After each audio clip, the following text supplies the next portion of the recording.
how long it has been U.S. policy that a prosperous China is in America's interest. And I did this by looking at the national security strategies of the various administrations which set out the overall defense strategy. So if you look back, the first one was done under Reagan. It said the U.S. desires a close, friendly, and cooperative relationship with the People's Republic of China outside of any alliance and without any illusions. So we're getting in that mode. Then the Bush administration, post-Tiananmen, is the first mention of engagement. It says consultation and contact with China will be the central features of our policy, lest we intensify the isolation that shields repression. Then we fast forward to Clinton, and under Clinton, this is where we first get the specific language. It's a stable, he said, or the NSS said, a stable, open, prosperous, and strong China is important to the United States. That was the same language picked up in 1998, 2000, 2002 under the Bush administration, 2006 under Bush, 2015 under Obama, 2021 under Biden. And then in September, just last month, Biden at a press conference after the G20 said, he said, well, I think China is in a difficult economic problem right now. But as I said, we're not looking to hurt China sincerely. We're all better off if China does well. If China does well by the international rules, it grows the economy.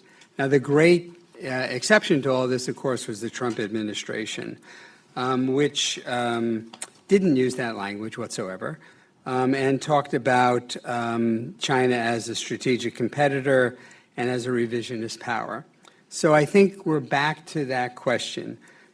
Is a prosperous China in America's interest? Or as the title of the program said, does the U.S. need to seek to limit China's economic growth in order to protect itself?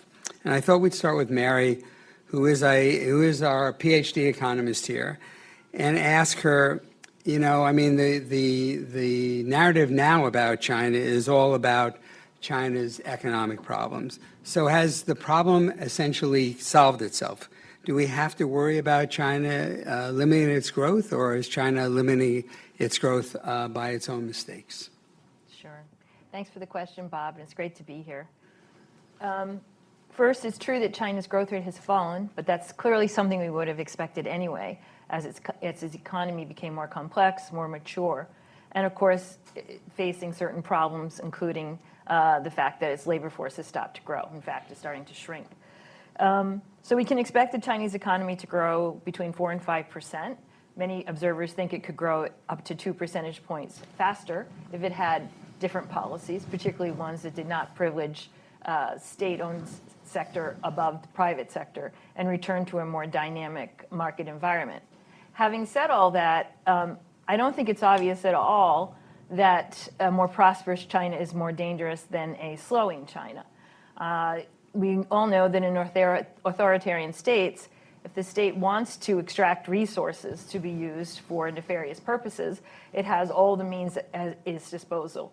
So it's not at all clear to me that slowing China's growth is in fact security enhancing. It may actually be the opposite.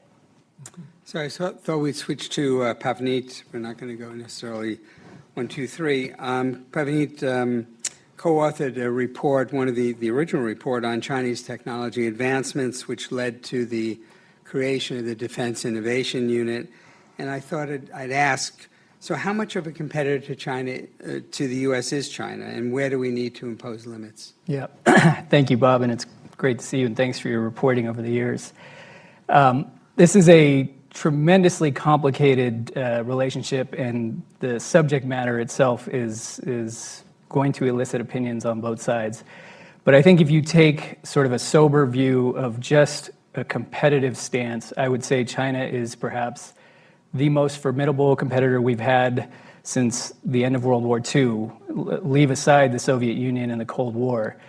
But the dimensions of the competition are not your traditional military-to-military competition, even though that is quite substantial. In fact, the Chinese are laser-focused on the economic and technological dimensions of this competition. And on that score, if you look at the size of the economy, second largest economy in the world, first by purchasing power parity, if you look at the industrial policies that are highly focused on science and technology, whether it's Made in China 2025 or China Standards 2035 or subsequent science and technology strategies.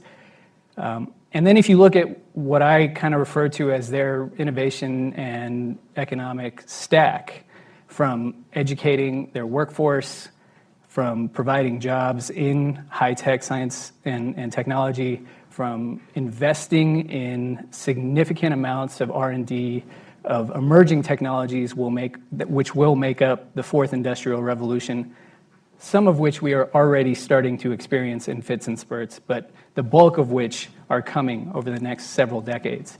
If you put that together, the sober analysis is they are an extremely formidable competitor, and we should take it very seriously.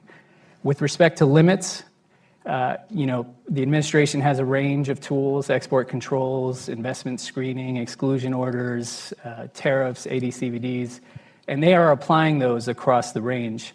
And as I suspect many of you know, in the coming weeks, we'll probably hear more about enhanced export controls. I would focus, there are areas to increase limits on, thinking about export controls and further limits on semiconductors, tooling, photoresist, et cetera. But my thesis and what I've put in my argument is it's really about thinking about the offense. Limits are going to be time-bound. Countries will get around that. And what we need to think about is how are we investing in our own system and taking advantage of the tools that we have. And Cam co-authored a very interesting report on the way to deal with the risk from China, but not to shut off China. So maybe you can talk a bit about how you would limit it and where you would limit it. Sure. Thanks, Bob. I think what we looked at, along with Matt Sheehan at Carnegie, was really, I think, a microcosm of the competition that we were talking about. Research and development in artificial intelligence particularly, and other advanced technologies. So really the nub of what Pavneet is talking about. And what we proposed is a case-by-case approach. We called it rebalancing the R&D relationship with China, very similar to de-risking, which has become the term of choice, at least between the administration and the EU. Not cutting off research cooperation altogether, but not business as usual. And we need rebalancing to maintain a connection, but addressing the risk, but precisely because we are so entangled in our research relationship. Science today is extraordinarily collaborative across institutions, disciplines, and across national borders. And that's particularly true when it comes to AI. And the US and China are each other's largest collaborators in AI R&D. China is also the largest collaborator with most of our allies and with the leaders in AI research and development. There are some significant vectors for transferring knowledge. Study by foreign students being a major one. Publications, conferences, and corporate labs. All of those things have value. They have value to the economy. They have value to the store of scientific knowledge, and they help to accelerate advances in the technology. So we need that. We need the students. More than 50% of the students in American universities come from abroad. And many of those Chinese students, and more than half of those Chinese students stay in this country to work after they graduated. Similarly, I mean, publication today increasingly means open publication, rushing to put things up on X archive, to do open source. But all of these things also have risk. There are dual uses. They're forms of knowledge transfer, and they contribute to the technologies of repression. So we need to do that, and to consider what's the knowledge that would be transferred in any given research collaboration. Who is doing the research? What are their party affiliations, or do they come from one of the Seven Sons institutions that support the Army? And what is the general state of scientific knowledge? Is this something that would be obvious, it would be available, or is it contributing to something unique? All of these things are not things that either the government or the private sector or academia can do on their own. So it's going to take a collaboration and accommodation. And we talk about creating a new institution led by academia, led by the private sector, but with government participation to share knowledge, share guidance, and really to inform individual institutions, labs, principal investigators on how to deal with these issues and the very difficult questions that they involve.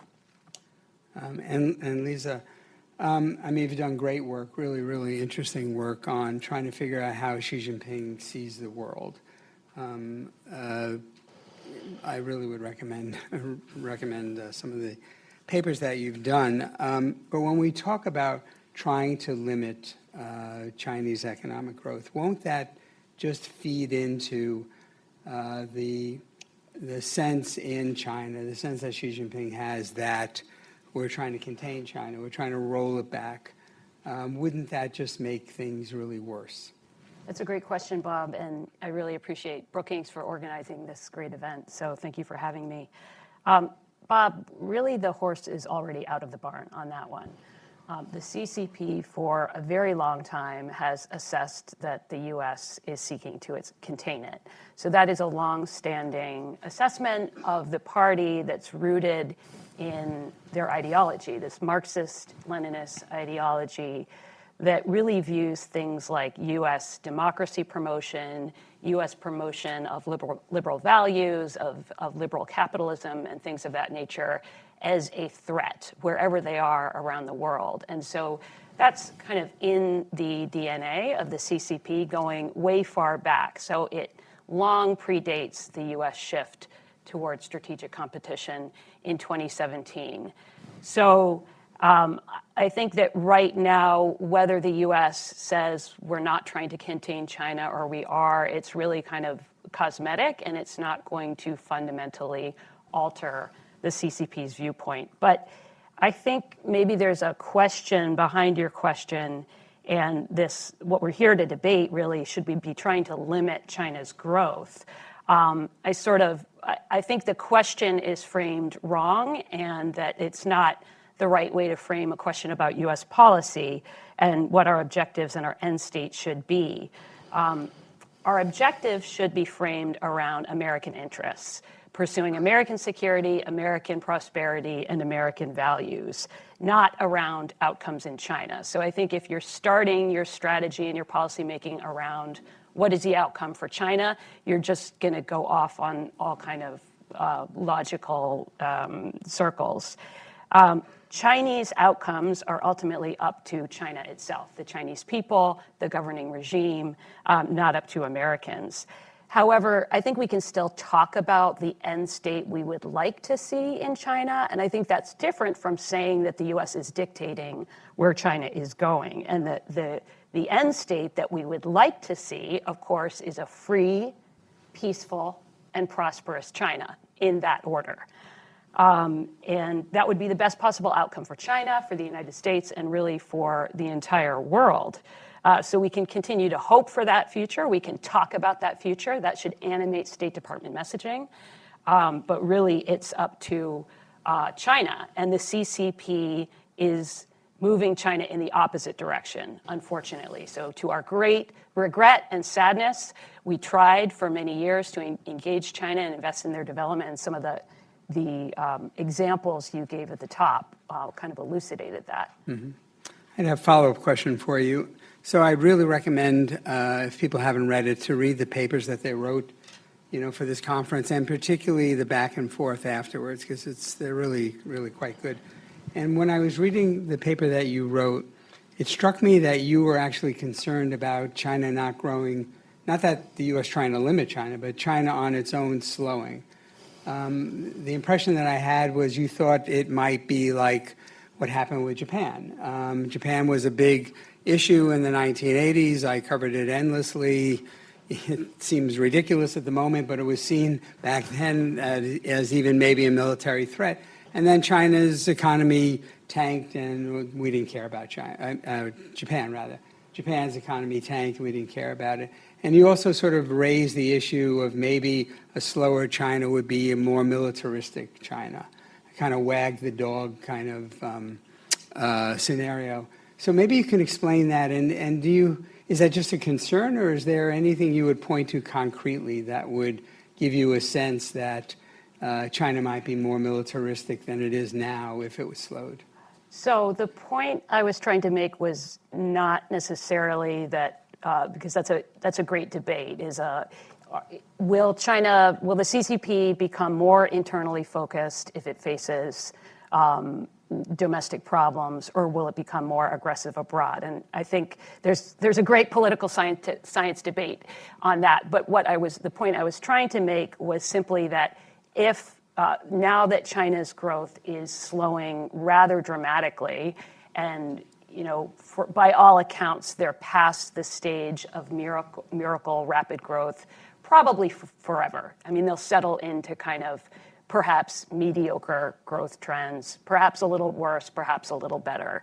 But that is not a reason for U.S. policymakers to kind of take our foot off the gas in terms of doing all of the things Pav recommended in his essay of doubling down on domestic competitiveness, simply because China is already a massive economy. They're already the second largest economy in the world. They have lots of money, and they can continue for many years to kind of shortchange the farmer, shortchange them on healthcare, social spending, because they're autocrats. They can make those choices and direct the resources to technology and to military development. This is not the same situation as the Soviets, where maybe they were spending 15 or 20% of their GDP on military development, and they basically bankrupted themselves for military spending. That's quite different from the China situation, where they have a large economy, even if they're only spending 3, 4, 5, 6% of GDP on military. That's a lot of money. And Pav, do you agree? I mean, do you think a slowing China is a more or less militaristic China? I mean, it's a great question. I'll profess I'm not an expert in China's military per se, but what I observe is that a lot of the technologies of the future are essentially dual use. As a point of reference, if you look at the United States, we have any number of lists out there, but the Department of Defense has been quite clear that there are 14 critical and emerging technologies that range from cyber, AI, biotech, hypersonic weapons, et cetera. 11 of the 14 of those technologies are derived and led in the commercial sector, and that's in R&D, commercialization, and scaling. The Chinese are quite focused on this. They have industrial strategies, civil-military fusion, Made in China 2025, where they have invested significant amounts into these technologies to modernize not only their economy and grasp leadership in the fourth industrial revolution, but to use in concepts of operation when it comes to military competitiveness. So if we're thinking about the South China Sea and the East China Sea, and we're thinking about power projection in places that are far geographically from the US, we will be competing with a competitor adversary that has mass, that has advanced technology, and has proprietary technology, which previously, in previous conflicts, we had the overmatch in some of these technological revolutions. that gave us the time advantage. If China does slow down, I don't think it slows down their military capacity per se, because they are leveraging and integrating a lot of these advanced technologies into their concepts. So let me throw this up open to anyone who wants to answer it. So if you had your druthers, what should the U.S. be shooting for? I mean, what's the ideal economic relationship with China? Is it always a China that's number two?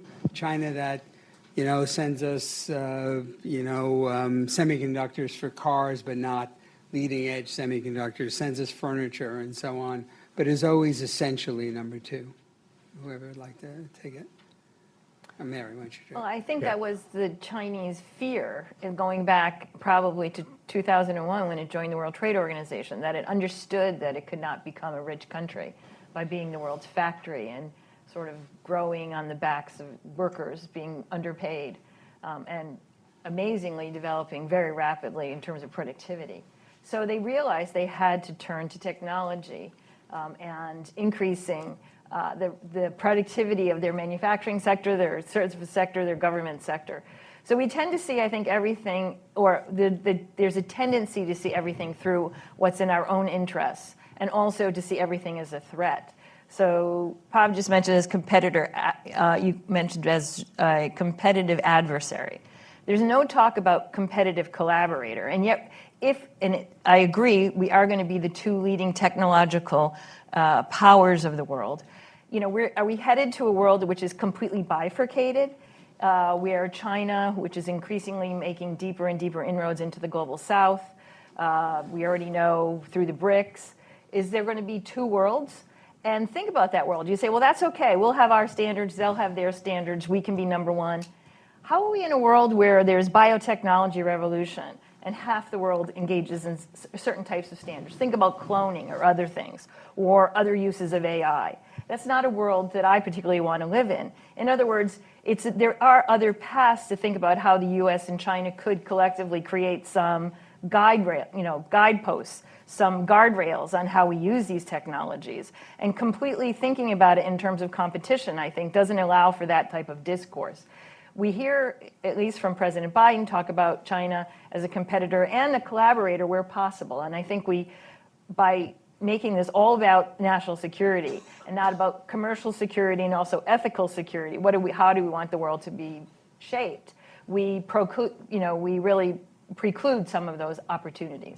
And Cam, I'm sorry, go ahead, Bob. No, I was going to say, I like this notion of a competitive adversary.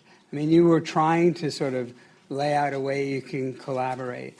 And it sounded good, like case by case, we should look at it. Does this make sense? Does that not make sense? But is it practical? Do we have enough information to do that?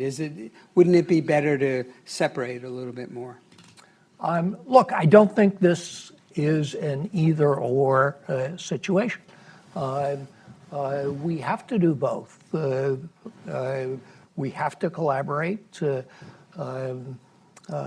a lot of ways because we are intertwined. We will, regardless, continue to be. And I see China as in a race not just with the United States, but in a race with itself.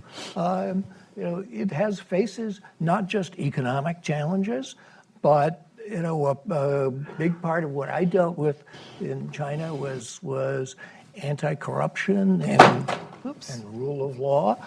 And we heard President Biden talk about a China that plays by the rules. And those early statements spoke about an open China. Some of those things are bifurcating. China wants to create a different set of international rules, a different international order. And we are certainly seeing the forking of the global internet. But there will still be areas of collaboration. And I mentioned the corruption issue. It was a little bit of a strange portfolio because dealing with the Ministry of Supervision, was dealing with people who had a complete identity with the party committee on discipline and inspection. And we saw Xi take anti-corruption and use it as a political instrument. But seeing that that had to be done for the survival of the party. Other things have to be done for the survival of the economy and China's survival. They are racing to develop clean energy at the same time as they're building coal plants at an extraordinary pace. They are trying to wring out debt without bringing down the economy. This is a delicate dance. And I agree with the views that China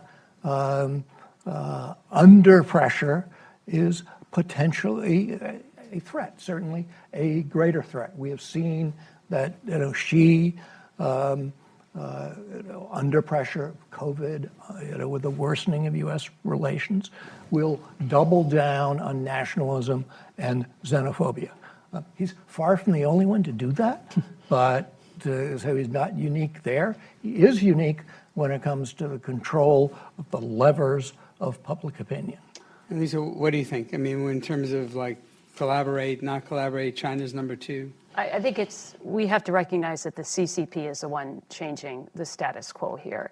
The United States for decades has been open and reached out continually to China for collaboration in bilateral and multilateral contexts on everything from science to technology. We've even had intelligence and military exchanges, mill-to-mill dialogues, climate change talks, and the CCP, 9 times out of 10, is the one shutting down the dialogue channels, refusing to pick up the phone, backing out of its agreements. And so I think you have to start with that very realistic understanding of who's on the other side of the table.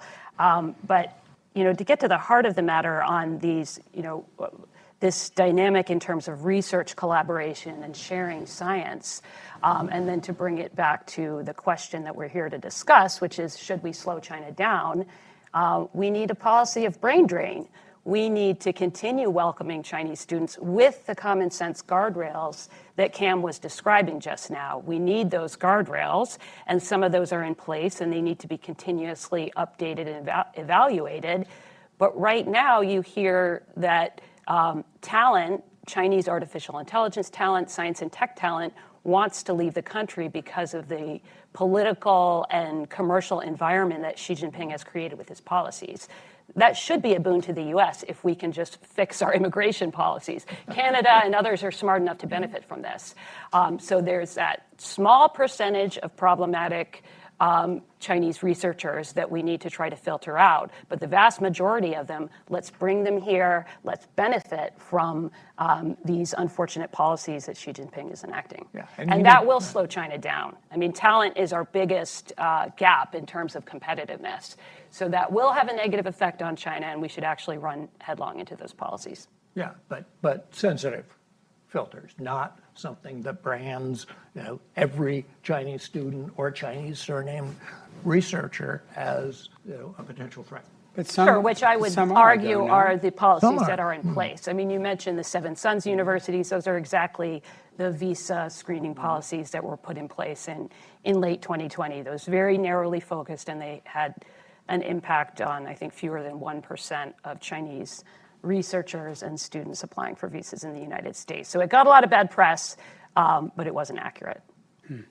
Pav, I want to ask you, so, I mean, China's clearly ahead, excuse me, in some areas like solar, electric vehicles, critical minerals. Does trying to stay ahead of China, just trying to limit China, does it also mean limiting foreign direct investment from China? So in other words, it's been very controversial now that there have been some, Ford, for instance, just talking about a JV with, the leading Chinese battery manufacturer.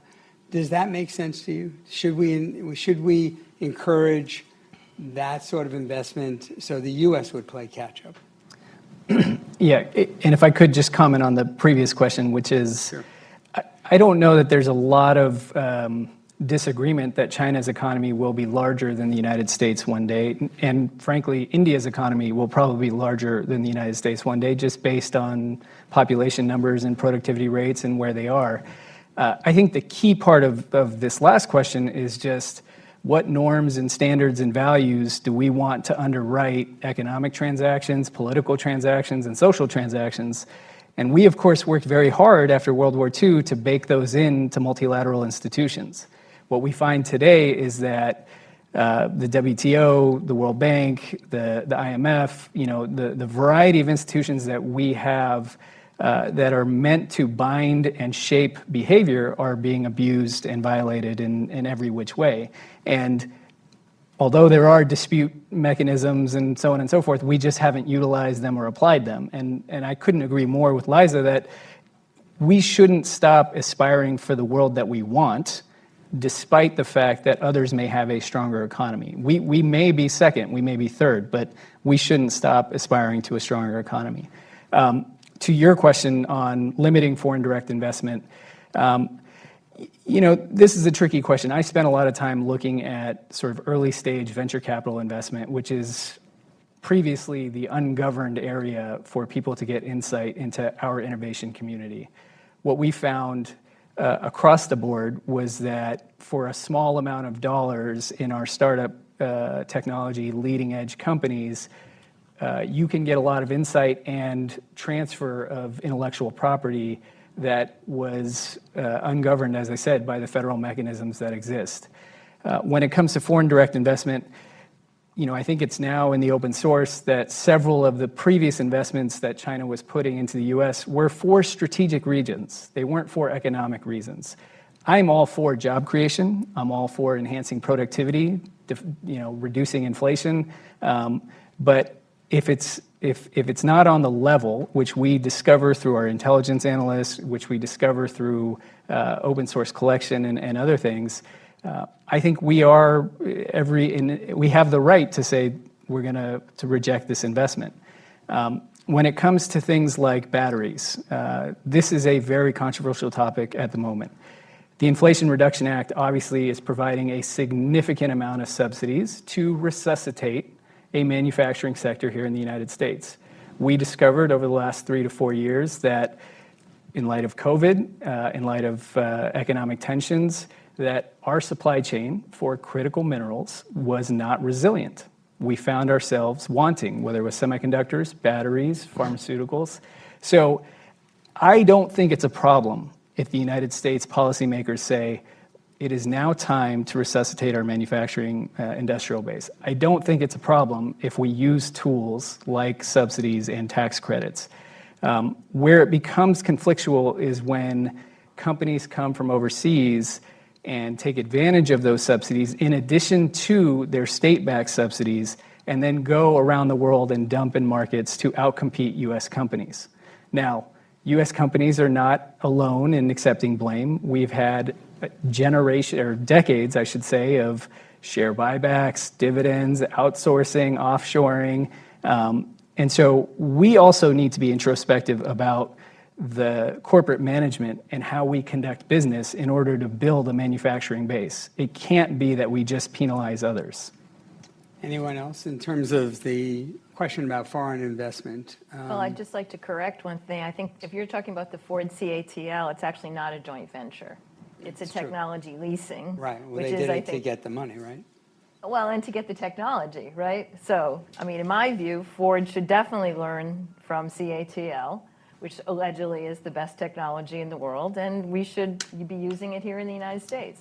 I don't think we should be too proud to learn from others, and so we'll see how that battle works out. I know GM is against it. GM, of course, propped itself up for years with profits that it earned in the Chinese market. So, and U.S. companies did take subsidies from Chinese provincial governments for years.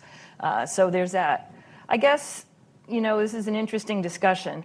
I think that the recent industrial policy in the United States came from basically laying bare of our own weaknesses that happened during the pandemic. And I agree with you, Pav, that it's time that we looked at home. And I'm afraid that, well, part of it is maybe thinking about this as an international race helps to propel our investments. But there is a fear that we move in areas that neglect basic talent development here at home, like the fact that, we can go 3 miles from here and find a crumbling school where kids' talents are being wasted. So I don't want the discussion to go in that direction. I think there's also another concern, which is that as we focus myopically on the home front, which is overdue and needed, we lose sight of the fact that we live in a much bigger world. And it's much bigger than number 1 and number 2. Or as Fred Berkson, the founder of Peterson Institute, where I work, calls it the G2 world. It's not the only world. There's another world out there. And we have a lot of allies and friends, and more allies and friends that we'd like to cultivate, particularly in the Pacific, who are looking for, has the U.S. closed off our access to its markets? And have seen the disruptions that have happened and rapid changes in policy that are happening. Yeah, and wondering if we're a committed and stable partner. And without them, we can't actually do this. We are a large economy, right? Still the world's largest, number 2 exporter in the world. But we know that over time, as the rest of the world grows, which we hope will happen, that's going to be a declining share. And so the idea is, how do we bring them into this process? It's not just about us versus China. It's about us, gathering in the favor of rules-based system, upholding values that share this human commonality with our allies. And I think that's something that gets lost a lot in this debate about who's going to win this technology war. Yeah, I want to double down on what Mary just said, because we had the discussion about will the U.S. At some point be surpassed by China, and I think we all agree that's going to happen at some point. I mean, maybe not. Maybe not. Maybe not. Maybe not. I agree. But we may be worried about China as the sick man of the global economy someday, the way that people did about Japan after the period that you talked about. And the global economy is not immune if China ails. But that was not where I was going with this. To pick up on what Mary said, yes, we may be the number 2 economy in the world at some point, or the number 3 economy, but put together the U.S. and the European Union and the other members of the G7, and you have more than 50% of the world's GDP and significantly surpassing China. And that is a fundamentally influential alliance, and we need to keep building on that. And we are seeing some progress with allies on dealing with China and making the pivot towards a new order. I mean, EU yesterday just released its own critical technologies list, very similar to the U.S. list that was just released, and similar enough in time and in timing that clearly there's some collaboration there. The EU has been sort of a push-pull when it comes to China, but I think that there are enough people who realize that after lecturing the United States on fundamental rights at great length, and I've been the object of lots of those lectures, that they need to get serious about standing up for that with respect to China. And even in Asia, you look at Australia, Japan, other countries, they have been kind of remarkably forthright about their concerns about China, considering that while they are exposed to China's regional bullying, they are also far more exposed to China's economy than we are. So there are alliances that we are building on, and that we should continue to build on. That's clearly a big strength. So we're talking a little bit about tools, foreign direct investment, yes or no. What about tariffs? So we're talking about electric vehicles. Chinese electric vehicles are streaming into into Europe. They're not streaming into the U.S. because the Trump administration put a tariff on electric vehicles. Tariffs have been off the economic toolbox for a long time before the Trump administration. Lisa, let me ask you, do you think that we should be using tariffs? The concern when Trump used tariffs was that they were going to tank the world economy. Clearly they didn't. Lisa, do you think that we should be using tariffs more as a tool? It's a really interesting question, and noteworthy development in the last couple of weeks was when the EU announced that it's doing an investigation into Chinese subsidies into electric vehicles. And so that could potentially lay the groundwork for the EU to take some protective actions, because of course, as you point out, it is Germany and Japan and other major auto exporters that are really on the chopping block when it comes to this flood of Chinese EVs that they should be expecting. China is now the world's leading auto exporter. China struggled for decades. They had this as a target of becoming an automobile powerhouse, and they failed to do so with the internal combustion engine. So you have to give them credit that they got there with EVs, and now they're leading the world in exports. It may vary a bit quarter to quarter, but they're right up there at the front. And as you noted, the US has some degree of insulation because of these tariffs, and I think that's a good thing. So tariffs under the last administration were criticized because they're a blunt instrument, but when you look at the tools that we have in our trade toolkit, there's not that many. And I think what they did was to kind of, they were used first as a negotiating table, a negotiating tactic to bring the Chinese side to the table in a serious manner and try something new.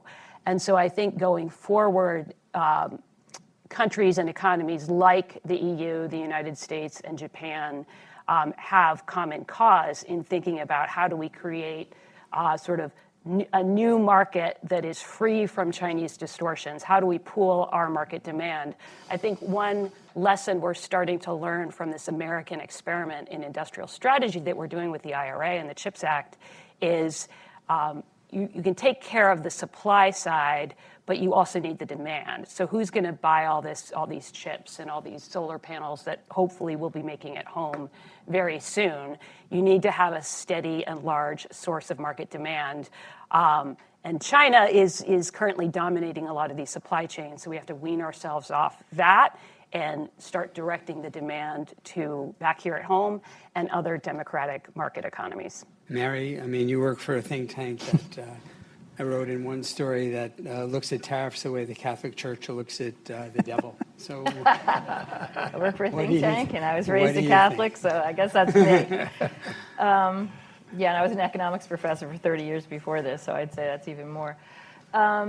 We had an experiment. I agree with Liza about that, and it was an attempt to use tariffs as a form of bullying, and I think it backfired on us. It certainly just helped to erode our reputation as upholding the rules-based system. We have other tools in our toolbox which are perfectly consistent with the World Trade Organization, which is anti-dumping duties. And we have been pursuing anti-dumping duties and countervailing duties for years. So we have tools that are consistent with the rules. We didn't want to follow them. We wanted to end up with somewhere different. And I think that eroded the trust that our allies and friends have with us now. So am I glad that we have the tariffs on EVs? Yes, I am, because I think we're in a weak position from years of underinvestment. But I will note, when we think about the EU action, the Financial Times reported the other day, 91% of the EVs that are coming into Europe from China are coming from EU-Chinese joint ventures. So they're badged with EU badges. So the world is a complex place where production has been fragmented, and we have to look at what the economic costs of breaking up these systems are. And I agree with you very much, like we're going to have to look at where is the demand going to come from. And I can tell you right now, it's going to cost you a lot more for these things. And clearly, we all agree that for certain national security issues, we're very much willing to pay that cost. But I'm not willing to pay the cost for everything. I don't know why I'm still paying higher prices for children's toys, for tablecloths, for other things that, in my view, have no relationship to national security. So I think we have to be targeted, we have to be narrow, we have to use defensive tools when we can, And remember that we are being watched as the leader of the rules-based system, and we need to renew our commitment to that system.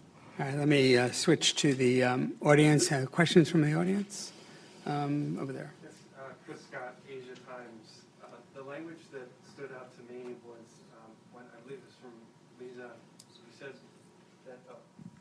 Thank you. Sorry, Chris Scott, Asia Times. The language that stood out to me was from Lisa when you said that we're looking for a free and prosperous, free, peaceful, and prosperous China in that order. But my question is, it's a two-part question. Did China, when we gave permanent normal trade relations, ever agree to our definition of free in any sense? And then the second part of that question is, then if they didn't, why would that be first? Free, peaceful, and China. Great. You know, why that emphasis? Go ahead. Great question. So I think the accession agreements that China signed on to join the WTO are one thing, and this is part of a international multilateral rules-based system where the rules are written down and there's certain ways to observe and measure over time whether China is meeting its commitments. And my sense is that largely China has failed. They've certainly met some of the commitments, but not others. We can debate how, do we give them a C- or an F+? We can have these debates, but clearly it was not a raging success to bring China into the WTO and have them gradually change into a market-oriented, ever more open, ever more fair, ever more transparent economy. So I think that's one thing. I think the way I put it is, what do we hope for the future of China? I think we have to just step back and look at the vast sweep of Chinese history and realize that the CCP has been around for a long time, and we have to recognize the fact that they're currently the regime in power, and it's not the U.S. place to make that decision. But there have been many different regime types in China, and I think that we can anticipate in the future that it could shift, and that's certainly not up to America. That is a choice for China itself. Another question? Why don't we go here and then way in the back, and then we'll two together. Go ahead. Yep. Oh, he's going to go first, and then you'll go second. Or you'll go first, and he'll go second. Thank you. Thank you. Great panel. Jean-François Boitin with MEDEF, the French Business Association. So I'm wondering, the panel seems to agree that the US is the champion of the rules-based system. Is that true as far as the WTO is concerned, where the US actually has done a lot of things to undermine the WTO by breaking the dispute settlement system, or by insisting that national security is something that any country can invoke and that it cannot be adjudicated in any way, which is a major weakness in the system. The other person back there.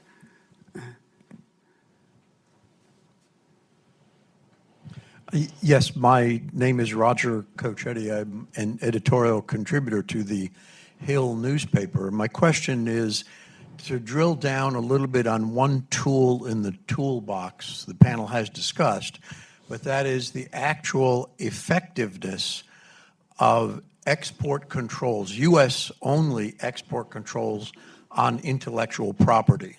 In today's world, given what China has today intellectually, can we conclude that there are any areas, or most areas, or few areas, where export controls purely on, not on products, not on money, not on anything else, but export controls purely on American export controls purely on intellectual property can be effective? Thank you. So, Mary, why don't you take the question on the whether the U.S. is rules-based, and Javi, why don't you take on the unilateral controls? I honestly think there's no question that the U.S. has been helping to erode the rules-based system. So I basically accept your premise. the United States would justify that by saying China broke the book first. So that's where we are. That's where the WTO is, and we're unable to move forward. So I think that shows that this discussion we're having today about how we form some kind of world in which U.S. and China both exist peacefully, we hope, is really essential to moving forward. Pavneet in his piece talked about the fact that, I believe it was you, that the rules don't cover all the new things that are coming up, like even digital trade, right? It's clear, but this is preventing us from moving forward. Pav, on the unilateral? Yeah, it's a great question. And let me caveat the conversation around export controls of any time, whether it's IP or software or some product, is that export controls, tariffs, et cetera, are used as tools to shape behavior. So the idea is that we hope that the transgressor will come into line, and then we can remove the export control at some later point in time.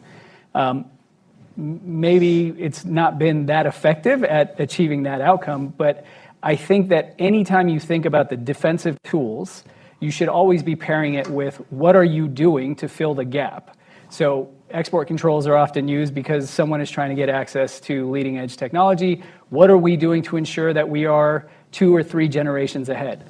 On the specific question of intellectual property that resides in someone's head or that is sitting in GitHub or on the internet somewhere, I mean, honestly, I just don't see how we can reasonably think that we can circumscribe that. But when it comes to, photoresist technology or some sort of DUV or EUV lithography, a product that we know who produces it, there's one manufacturer in the world, okay, maybe we can put some guardrails around that. But it has to be paired with, what are you doing? It has to be paired with, are you creating the trade and market access that Mary mentions, that Liza mentions? Are you investing in the fundamental innovation capacity that you need?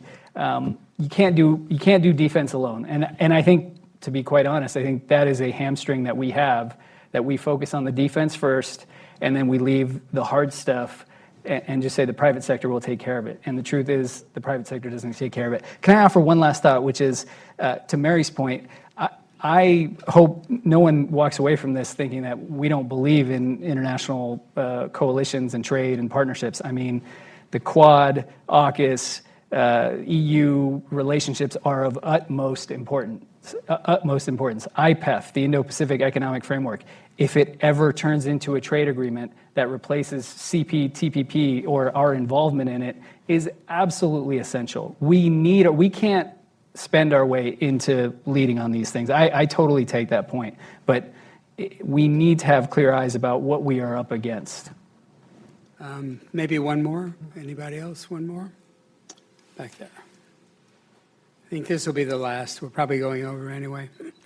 Yeah, thanks. Also to Brookings to make this event public to everybody in the world, so thank you a lot. So my question, it's kind of basic, but I'm from El Salvador, so I'm not from the US or China, and sometimes it's not obvious to me when people mention the US is under threat, and I think, Lisa, sorry if I'm misquoting you, but you mentioned like this is threatening us.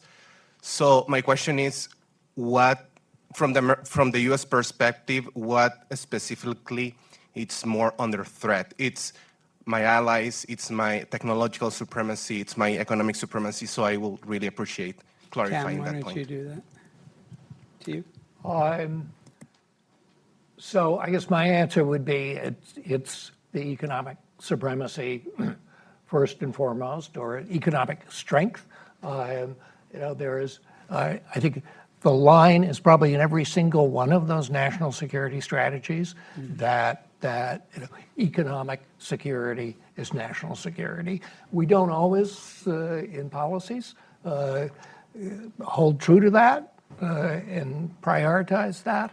I think currently we are, with things like the IRA, the chips, I think we are investing in the United States in ways we need to do more of.